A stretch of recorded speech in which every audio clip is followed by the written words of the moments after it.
Tobacco Road, it's David Lee Roth.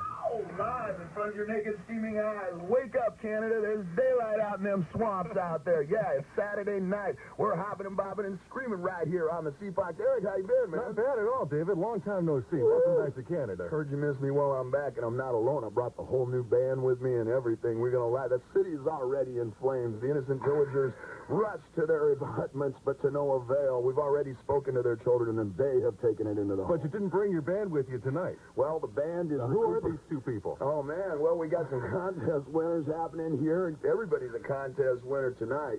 Saturday night is a very important holiday for me. You know. Why is that? Well, you know, it's kind of a culmination of what we start on Wednesday.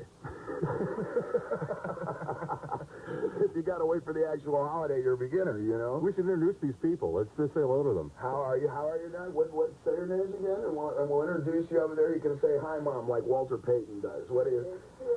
Tua and Steve. Big contest winners from A&A Records. They went down and for their chance to meet you. Here we go. Hey, and it's no good. You know, this kind of music is certainly no good without an audience. We need an audience real bad. Are you real bad? Welcome back to Canada. Oh, man, it's good to be back. Where'd you come from? It's good to be on the... You mean like metaphysically? No, like tonight, today. Or do you mean like through the airport? We came from Reno, Nevada, you know, gambling. I'm not much for gambling myself. You know, if I can't do homework and ruin the whole bet, then, you know, I don't want to get involved, you know. And you see the ladies out there, oh, it's a gas. You know, I'm a big fan of people. I like to watch people. And you see the ladies go by in all their finery, Balenciaga dresses, you know, with the jewelry dripping, and they're carrying a cup full of nickels. Working any gambling down there? Oh, at man. all? No, not actually, no. You know, the way I do gambling is I have a security guard stand behind my right shoulder, and they give me the 2 cards, you know, and I go, what do you think? And he goes, pass. I can only count to 4, but that's good for my business, you know. 1, 2, 3, 4. 1, 2, 3, 4. It's good to see you back. We've been looking forward to this show tomorrow night. And it's going to be different for you, isn't it? Oh, man, you bet. We have come back for the sword, you know, and I've always gone down to the beach with a sword in one hand and a torch for rock and roll, you know.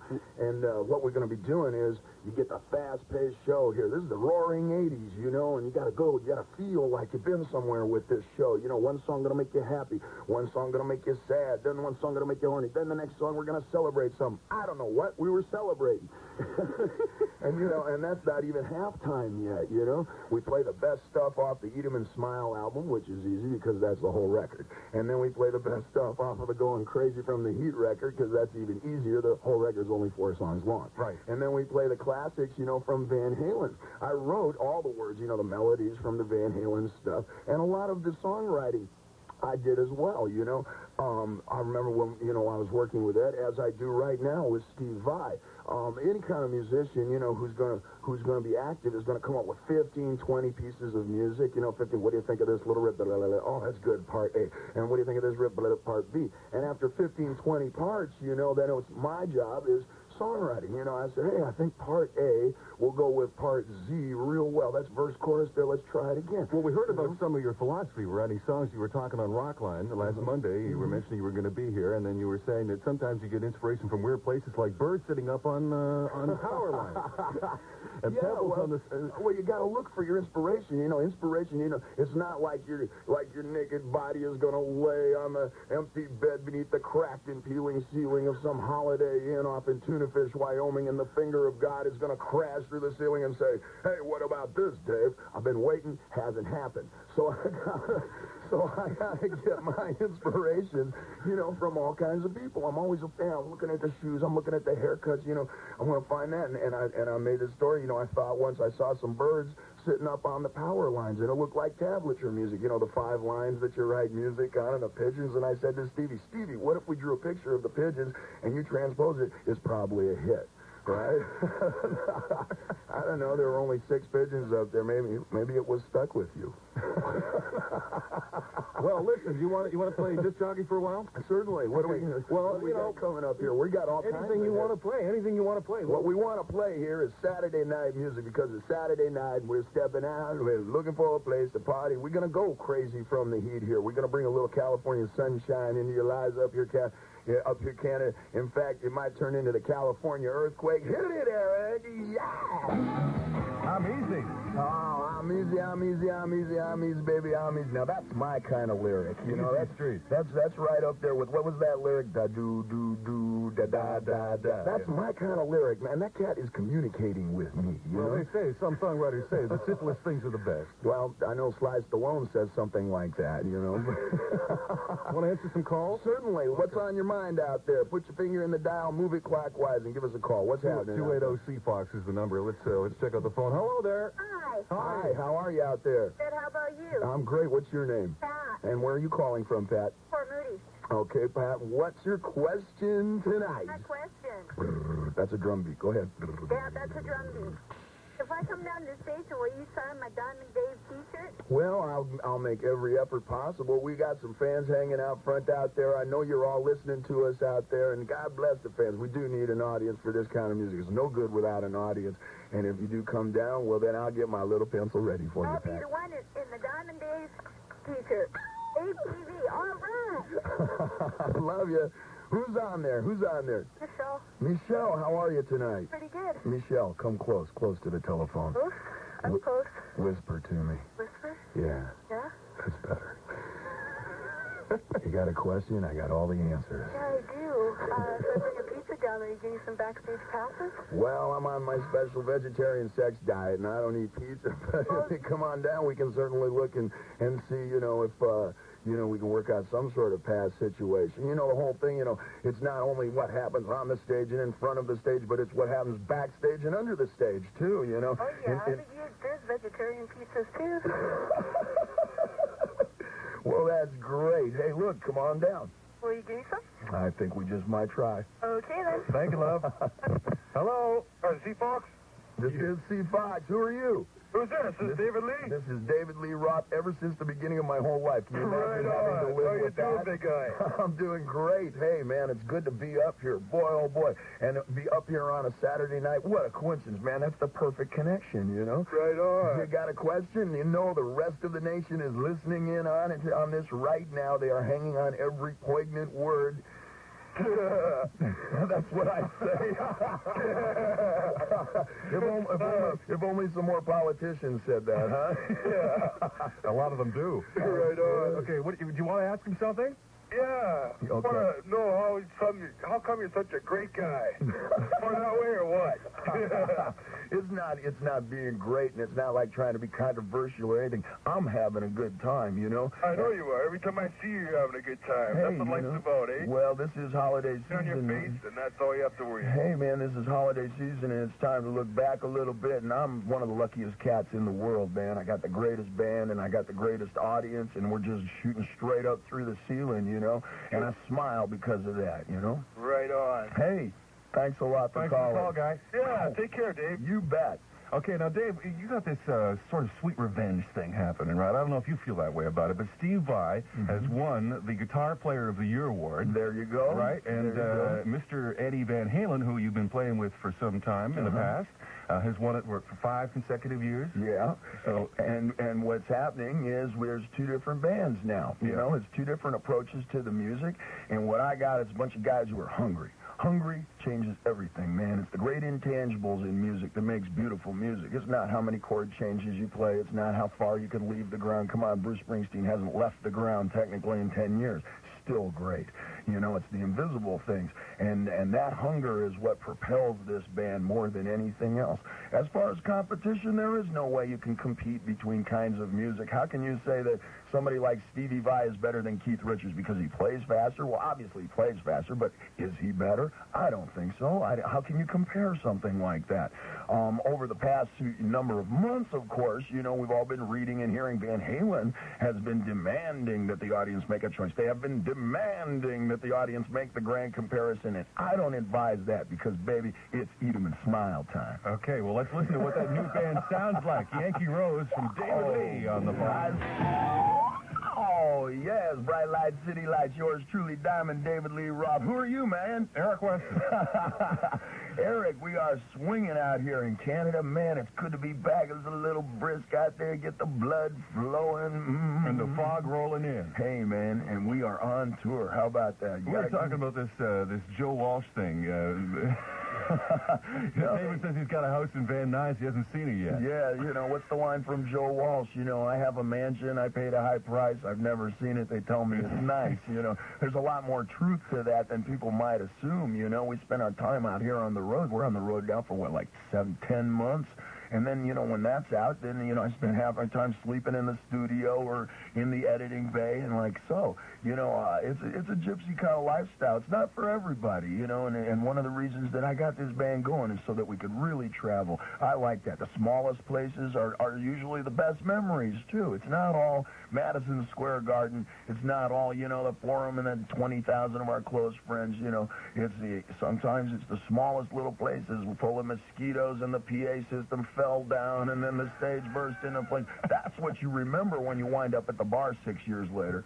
That doesn't mean to say I'm going to wait 6 years to go to the bar, but when we get there, those are the kinds of stories that you usually tell. And what a tour this has turned out to be, man. Tell us about the stage show. Oh, man, 97 tons in the air alone. That's just the lamping systems. And that is the great rock and roll tradition. If 2 is good, 5 is better. I think Honda stole that principle from us. And, you know, the idea there is there's no gimmicks. There's no laser beams. There's no smoke bombs, no flash pots, no basic fog. rock and roll show. Oh, you bet. You know, great color washes. You know, and that way you get a feeling. The idea is to project the people who are on the stage, you know. And all the classic bands perform that way. If you go back through time, you know, the Led Zeppelins, the Stoneses, you know, the Dylans, the Elvises, they all followed that trend. You know, it's when you start to run out of moves that you resort to laser beams, I think.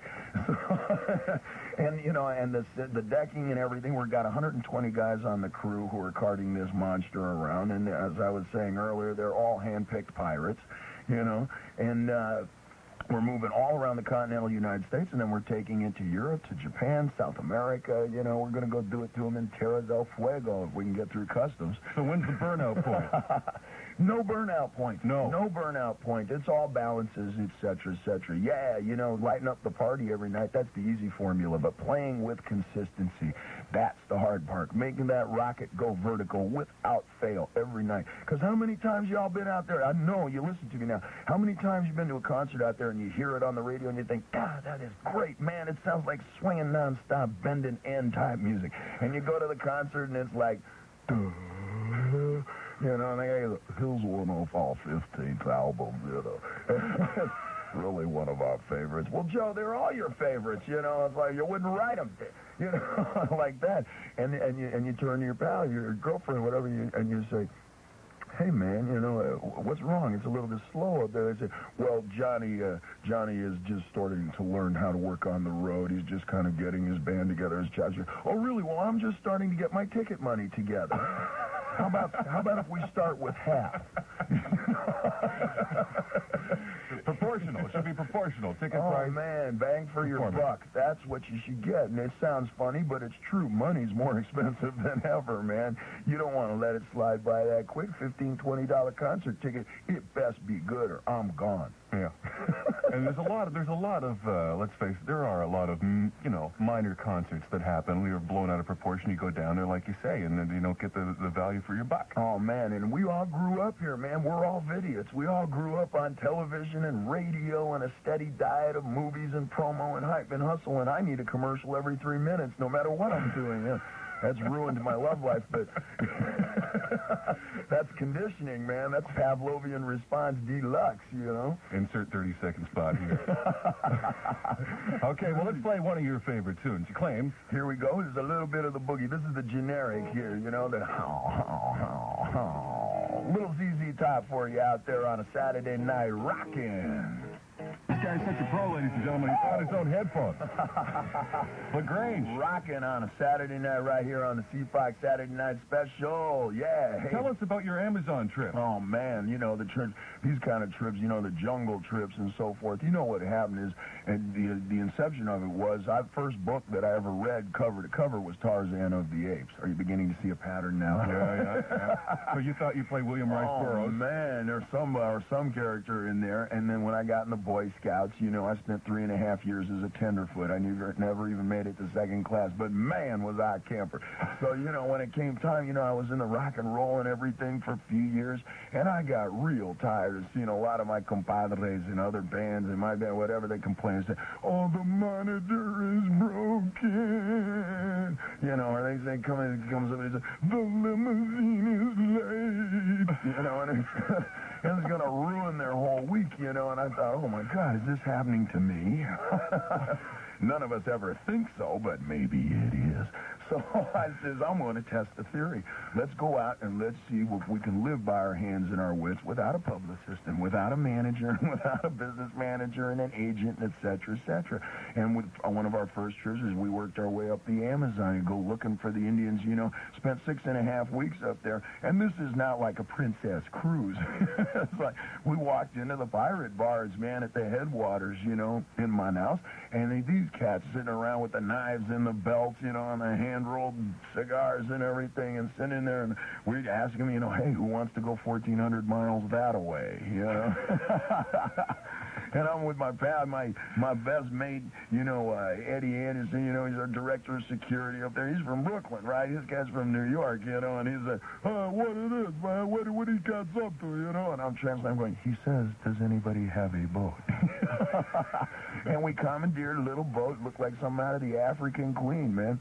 And we made our way all the way up the river, you know, and I figure, wow, you know, I'm an enthusiast about music and dance. I figure we are going to go to the deepest, darkest, you know, right into the heart of it, and I'm going to find the most new dance stuff. I'm going to blow Michael Jackson away. You know, I'm going to hear some music that ain't nobody heard. I get up there, they kind of, cat takes one step to the right, boom, boom, takes one step to the left, boom, boom, one step to the cut. Yeah, 6.5 weeks plus the 2 weeks in the hospital. Well, it must have been quite a shock. I mean, like you're out here and you're doing your promo trip all the time, and you got people around you all the time, and you got people to look after you all the time, and all of a sudden you're in the middle of nowhere and you're on your own. You think they flip over my haircut in the hamburger place here, man?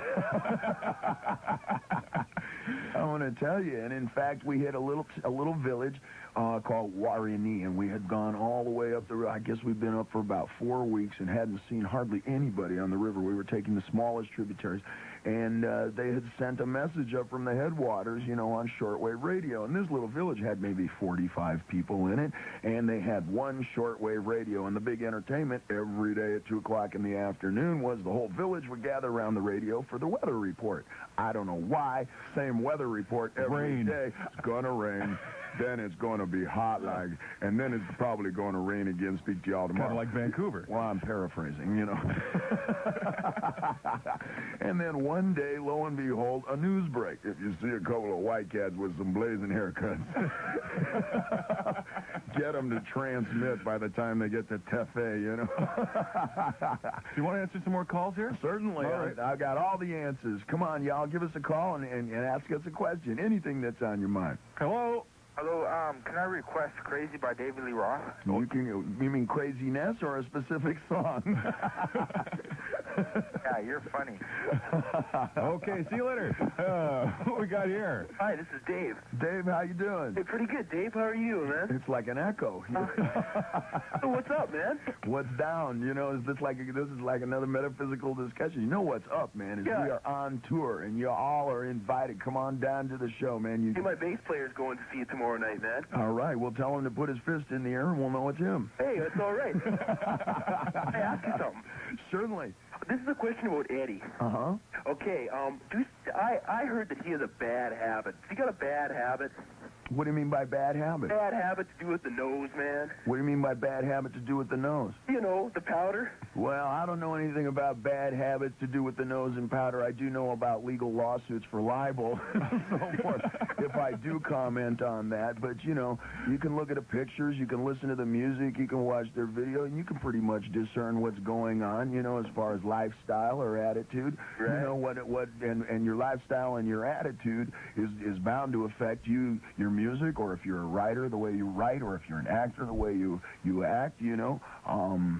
You're going to have to make your own assumptions, bro. Right on. Yeah, I got the Van Halen concert tape last time there in Vancouver. I'll send you a copy, okay? Oh, please don't. Love you, yeah. Who's next? Who's next? Who we got here? Hello? Hi. Hi. Go ahead, ask David Lee a question. Who's there? What's your name? Greg. Where are you calling from, Greg? Kitsilano. Okay, it took you a second there, huh? Sometimes it takes me a whole week, so. Here today, gone later today. What's your question? First of all, I'd like to say that I've been listening to your music for a while, and like I think you're great. Oh, thank you very much. What particular song springs to your mind that you like the best, or what particular facet of the music do you find the most appealing? I like Unchained. All right, there you go, you know. And you know, a lyric like that, you know, is anthemic, you know. I don't write a whole lot of lonely songs, and, you know, I have nothing against ballads. I'm just not lonesome, you know. I don't have anything against, you know, a slower kind of tune like that, but I'm not sad. So, you know, my kind of tunes are like hit the ground running, you know, and raise up the Yankee Rose, these kinds of things. And I think people plug into that a little bit. What do you think? I think it's cool. Or maybe it's just a solo. Can I ask you a question? Sure, more about that after this. I'd like to know what the heaviest band that you like is. Oh man, well I listen to all kinds of music, and heavy is like one of those terms, you know. It's like it can be interpreted a million ways. You know, obviously somebody like Metallica, I've got their tape, you know, that's heavy. But at the same time, there's a lot of people going to say Bob Marley is heavy just because of the way the bass is turned up so loud in the mix. Or you know, it goes on and on. Some people think the heaviest thing in the world is Bruce Springsteen, and may well be, you know. But as far as heavy metal, I'd have to say that Metallica, AC/DC is one of my all-time favorites. I started picking up on them when Bon Scott was singing with them back in the 70s. And let me think, who else do we jam backstage? Great old classic heavy metal band, Deep Purple. Well, yeah, and we just played the ZZ Top. I like all the classics from them. You know, on and on. I can find something to like and something that I could say proper, you know, about just about any kind of heavy metal band. I'll find a song that I dig or a piece of their performance. But I would rather tell you what's wrong. What is wrong, Dave? No, we should start a show. Eric. We'll call it What's Wrong with Dave. Tonight, What's Wrong with Sting? Well, there's nothing wrong. There's nothing wrong with this song. It's Jump. Jump in Canada, live. Diamond Dave Lee Roth right here on the CFOX Saturday Night Special. Jumpin'. CFOX FM 99 in Vancouver. It's Eric Weston with Diamond David Lee Roth. Jump. Yes, jumping in for joy. Yes, indeed. Take the radio, place it against your body, Canada. Now feel the sound of the Saturday Night Special as it travels up your spine and deep into your little mind. Now look who's in here. Yours truly, David Lee Roth, jumping and jiving, hopping and bopping and popping nonstop with the best bet for the boss. Beat at the top of the pop. Smash gold. I like those long, pregnant pauses, you know. See, when you give a long, pregnant pause... And accent it. Yeah, and you blink your eyes and, like, you lick your lips like you're really thinking pensively, you know. That suggests, like, real articulate thinking, you know, like it's real articulate. Or, on the other hand, maybe long, pregnant silences suggest the lack of articulate thinking. You know, that's like a Zen question. Originally, I was talking about the Talking Heads. Now I'm talking about Motley Crue. So... Listen, you're a big video star, not just a music star, but a video star as well. Video has forwarded me. Forwarded? Is that even a word? I don't know. We'll look it up. Anyway, that's given me the opportunity, you know, to do what I do best for a whole lot more people. I've always said what I do best is live. Live on a microphone, live in front of a camera, live on two legs. Very true. That's how I record, you know, very minimal overdubbing, as little technology applied to the sound as possible. Live.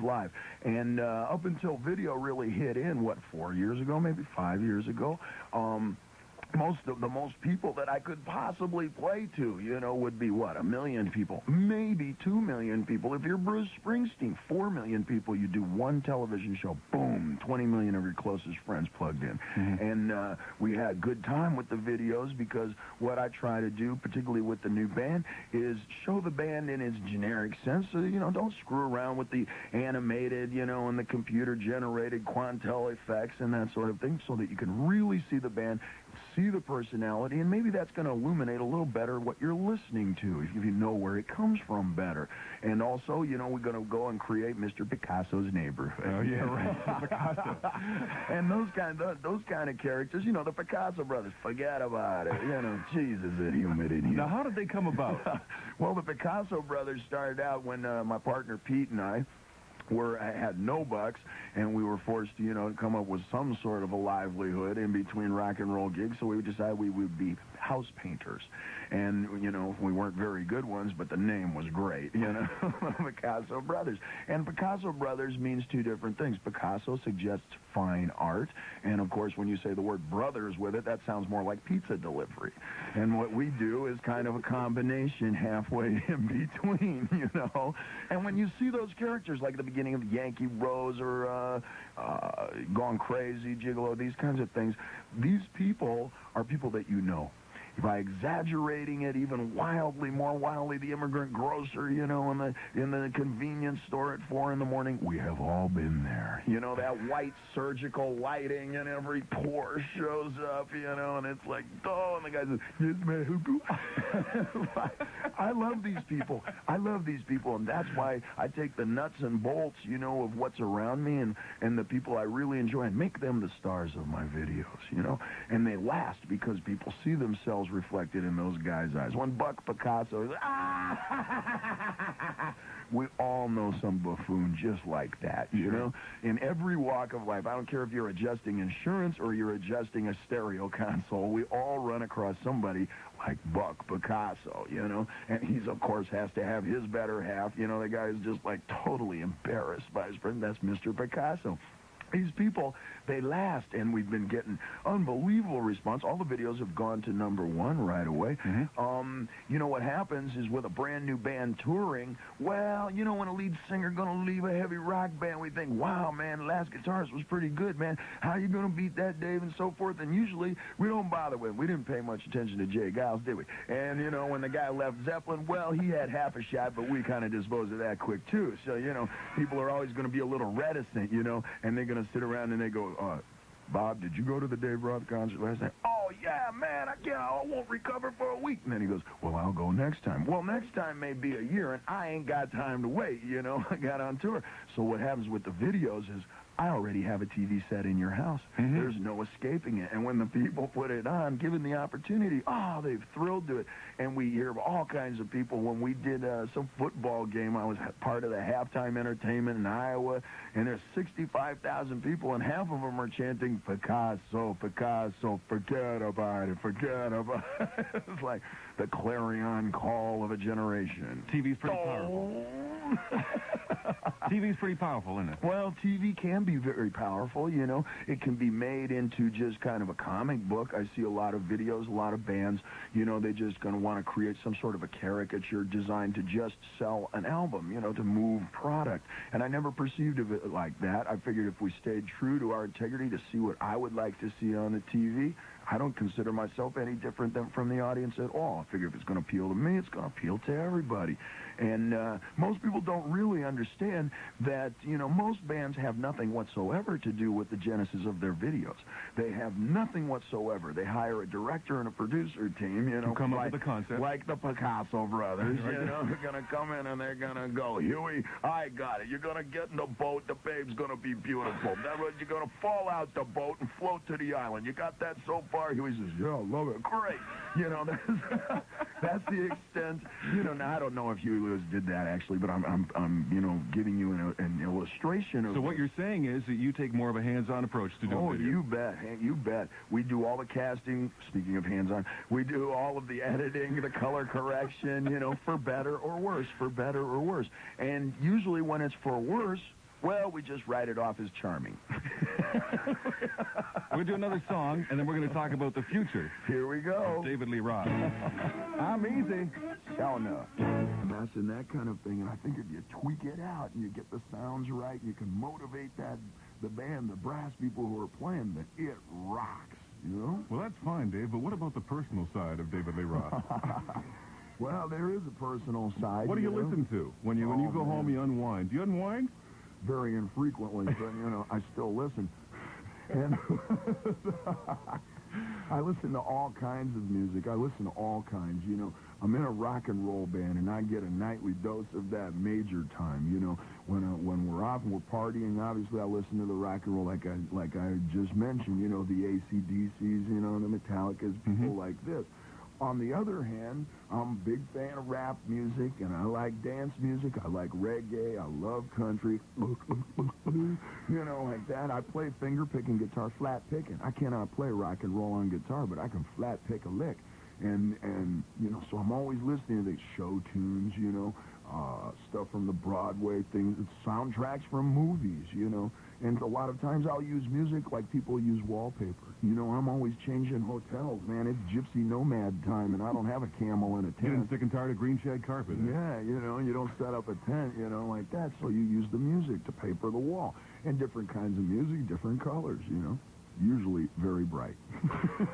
Well, Ted Templeman, the guy you mentioned, who is an excellent producer, did he work with the Doobie Brothers? Oh, certainly. Long way back? You bet. Okay, this guy is going to be working on your next album with you, and he worked on the first Van Halen. You bet. So let's do something from the first Van Halen. We ain't talking about love. Yeah, loud. Saturday Night Special, brought to you by the Metro on CFOX FM 99. That's Ain't Talking About Love. Start your engines, Canada. Yeah. He does sound effects, too. There goes the drummer, huh? A few more phone calls? You bet, you bet. What's on your mind out there? I love talking to everybody out there. I like these phone calls. You know, a lot of rock and roll people, they get a little bit tense, you know, they don't want to, because they separate themselves from the fans, you know. All rock and roll bands, you know, start out, they don't separate themselves. They figure we are the audience, right? And they make their music true to themselves, and then they go. But sometimes rock and roll bands get to a point where they start to separate themselves, and they think, we've made this record, will they like it? You know, and I don't make that separation. I'm always curious as to what's on your mind. Somebody out there? Yeah. Hey, what's on your mind? Hi, this is Shannon from North Delta. Hi, Janice. How are you? Shannon. Shannon. This may sound really stupid, but I have to ask you this. I heard a rumor once that you have insurance on a personal part of your body. Is that true? Well, you know, most people don't realize what Lloyd's of London Insurance is really all about, you know, and I'll explain that in brief to you. What Lloyd's of London is like a betting at a racetrack, right? They put up these different things on a board, you know, and different businessmen, you know, gather around, and on the top of the board it says, Liberace's hands, you know, he wants to insure them for $1 million, you know, and they say, well, you know, I'll take a part of the premium on that, you know, and we'll insure Liberace's hands. And then it gets down to a surgeon's eyes, and then it gets down to Dave's belt buckle. No, you know what happened is, you know, there was a period of time, you know, when it wouldn't go by a week, we wouldn't get 5 letters saying, Dear Dave, do you remember me from 5 years ago? Well, now Johnny needs a bicycle. Like, it's just not physically possible for a human being to accomplish that much loving. I wish it was, but it's just not. So fair is fair. Okay. Oh, I want to ask another serious question. Okay, Shannon. Okay. Do you write your lyrics for your music from a more analytical view or a more, inspirational view? Well, it goes both ways. You know, sometimes I'll be inspired by the music itself, you know, and I'll figure, oh, you know, I know what that is. That sounds like Cowboys. So we'll write a song to somebody like Cowboys. We'll use trigger words like dead or alive or saddle or rope. Hey, maybe that song's not about cowboys at all. That's inspiring. Other times, you know, I'll just try and get a feel. You know, music, a lot of times it doesn't suggest a story to me, but it'll, you know, I'll just use certain words to get you to feel the way that I feel from that music. And each song is going to be different. Each song is one's going to be cerebral, one's going to be real physical, you know, one's going to be real sexy, one's going to be real happy and like that. And I'll try and use words just to get you to feel like that, even though the story may not make sense by the end of the song. And I do write almost all of my lyrics in the back of my 51 Mercury. That's the truth. I have Larry Marody drive us all around, you know, all around through the Hollywood Hills and such, and I sit in the back seat, and then it's convertible, you know, and I sit and I write the lyrics. We play the tape of the music, you know, on the cassette deck, and then I'll sit and I'll write the lyrics. About every 15 minutes, I'll lean over the front seat and I'll go, Lair, what do you think of this? Well, that was pretty good there. That's why Larry's still around. So, been together 12 years. So, that's how I do it. Okay, and I just want to say, if you're still rocking when you're 80 years old, I'll be there with you. I will still be rocking when I'm 80, and I can't wait. All right, thanks a lot. Thanks, Shannon. Thanks, Shannon. Hello. Yeah, hi, Eric. But one thing I wanted to tell you was that I got my radio on here, but what I wanted to say was I heard David Lee Roth, and if David is there, heard him on the Monday night Rockline. Yeah, well, he's here in person. You're talking to him. How you doing, Dave? I'm great, man. How's by you tonight? Oh, I'm not too bad either. I was just going to tell you that I think that you're a breath of fresh air. You really are terrific. Oh, thank you very much. A breath of fresh air compared to what, man? Well, compared to Duran, Catcher Goo Goo, I heard that you just love those bands. Well, no, I listen to all kinds of music, but I have a good time with what I'm doing, and a lot of people are just not used to seeing a rock star smile.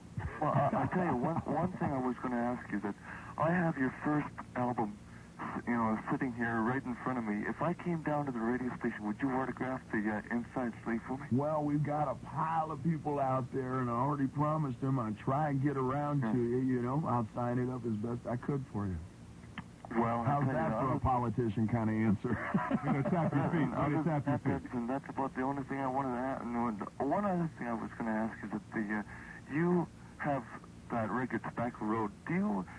Did you just pick it out of the thin air, or it's a one-hit wonder sort of group? So it's No. I didn't pick it out of thin air. None of the songs that I pull, the cover tunes or the older songs, are just out of thin air, designed for commercial purpose, to sell a record. These are all songs that date way back with me. I was playing Tobacco Road in a band before I was even in Van Halen, when we were playing backyard parties and garage parties and stuff like that, and that was, of course, the Nashville Teens, 1963. That's right. I discovered it when, 1973, 1974, really started listening. And I brought it back. It never left. What bring back? It never left. Same thing for stuff like You Really Got Me, or even things like That's Life. Our that's a Frank Sinatra song. Are you a Frank Sinatra fan? Not particularly. But I like the idea of Frank Sinatra, but I'm not a particular fan of that kind of music per se. And so what I try to do is to take a song that I was listening to when I was a little kid. I remember very vividly driving around in the back of a family station wagon, our brand new used car, and hearing that song when it first came out. So, I always listen to it, I keep it in the suitcase, just like a variety of records. And when it came time to make a new album, hey, we can retool this. And the essence of doing a cover tune is not just to duplicate it. The melody will remain intact. Well, you never duplicate it. The lyrics should remain intact. Therefore, the essence is intact. But for the rest, you start from the ground up. Retool all the music. Give it the 1980s sound. I tell you, would it be too much for me to ask for a couple of tickets? Because I tell you, unfortunately, I am unemployed, and I don't have any money, and I would love to see your band. Okay, all right. Well, you're asking me a music business question, and I'm going to give you a music business answer. Look, call me tomorrow. We'll have lunch. We'll talk. This sounds like it's a good segue. A good segue. Thanks for the phone call, by the way. This sounds like a good segue for That's Life. So here's David Lee Roth. More of them on the Fox. Bop, Vancouver, yeah. And if you run that backwards on your tape machine, it's a devil message. So backwards masking on the record. Oh, man. Adds a little spice to life. Hey. What do you think of that? Anyway, a lot of people are really in a hoopla over that. Over which? Backwards masking. People talk about that. Every 8 to 12 years, it works in cycles. Some irate Washington housewife supporting her husband who's running for something, is going to go tack somebody in the music business, right? Because if you want to get famous, attack somebody famous. You go after it like that. And curiously enough, Tipper Gore's husband is the one who's attacking the music business for the payola problem, and the independent promotion problems, and et cetera, et cetera. And, it's going a little bit comical at this point. This problem with Ozzy Osbourne, some poor kid, died when he was listening to Ozzy Osbourne, whatever the circumstances of his death were, I assure you it was not because of what he was listening to on the headphones. Nevertheless, people are screaming, we have to ban Ozzy. We have to ban Ozzy. It's a good thing the kid wasn't listening to Beethoven, huh? You know, like this. You know, and the beat goes on. Yes, drugs are a problem. Yeah, I've seen a lot of people fall apart, you know, because of that. A lot of people, and particularly in the music business. On the other hand, the sky is not falling, Chicken Little, because we had 2 drinks in a row and we're laughing. So, you know, there's got to be a midpoint in there somewhere. There's got to be. And, you know, oh, yeah, I joke about it some. You know, I take the issue very seriously, you know. But on the other hand, you know, you got to figure if you subtracted every musician who ever had drinks or whoever had some kind of a substance, this or that, you know, if you took them all out of the picture, you wouldn't have anybody left, you know. And it's like, I don't know what kind of a poem I'm going to get out of a glass of iced tea.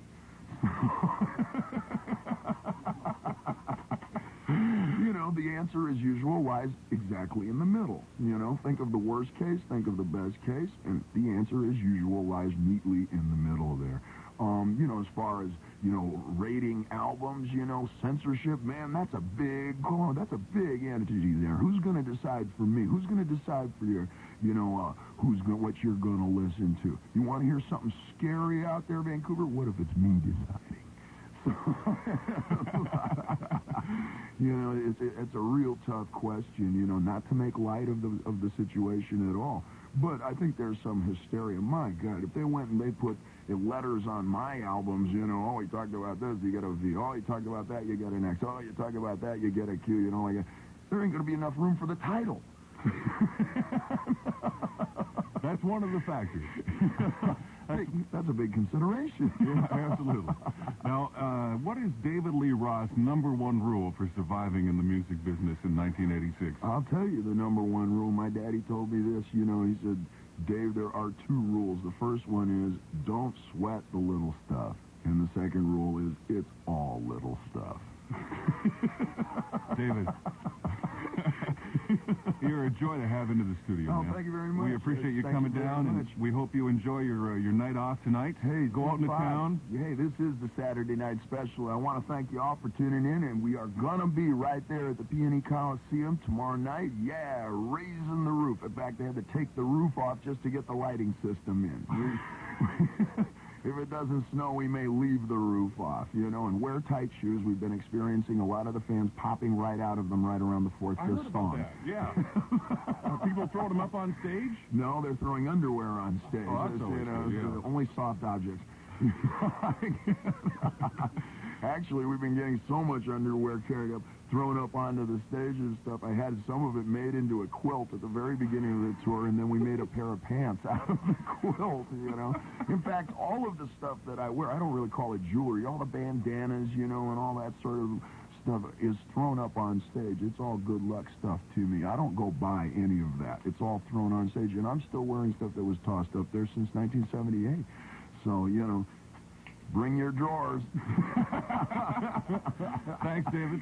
Best of luck to you. Thank you very much. Good to have you here. God bless you, Vancouver. We'll leave you with California Girls on the CFOX Saturday Night Special.